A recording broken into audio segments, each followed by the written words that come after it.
أعوذ بالله من الشيطان الرجيم. بسم الله الرحمن الرحيم. اللهم بارك لنا في شهرنا هذا المرجب المكرم وما بعده من الأشهر الحرم، وأسبغ علينا فيه النعم، وأجزل لنا فيه الكسام، وأبرز لنا فيه القسم، وأرفنا بركة هذا الشهر ويمناه، وأرزقنا خيره وأصرفنا شره، وقنا المحذور فيه.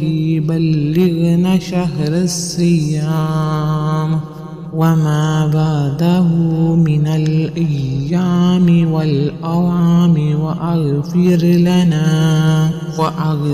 لنا ما تعلم منا وما نعلم، وعصمنا من الذنوب خير الإسام، وأمن علينا بحسن نظرك، ولا تمنعنا من خيرك، وبارك لنا فيما كتبته لنا من أعمارنا، وآتنا منك الأمان، وأستعملنا بحسن الإيمان، وأجعلنا فيه من الفائزين يا أرحم الراحمين.